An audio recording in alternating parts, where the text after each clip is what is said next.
राना सनाउल्लाह साहब जो हैं वो तो कोई भी दावा कर सकते हैं ना। हर सियासी जमात जो है वो ये दावा करती है कि जी वो जीतेंगे और इलेक्शन में कामयाबी हासिल करेंगे। उसकी बुनियादी वजह ये है कि उन्होंने अपने वोटरों को अपनी तरफ राग़िब करना होता है, अपनी तरफ कायल करना होता है।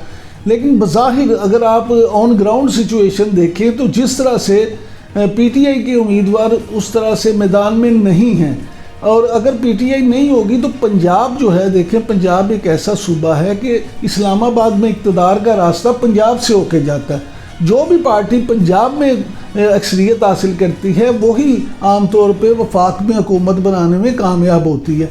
तो अगर पीटीआई जो है पंजाब में सीटें उस तरह से नहीं जीत सकती, उसके लोग उस तरह से कामयाब नहीं होते, तो फिर डेफिनेटली उसमें पंजाब में दूसरी बड़ी पार्टी तो मुस्लिम लीग नून ही है। तो मौजूदा हालात में जो बज़ाहिर नज़र आता है कि वो पंजाब में मुस्लिम लीग नून हुकूमत बनाने में कामयाब होंगे।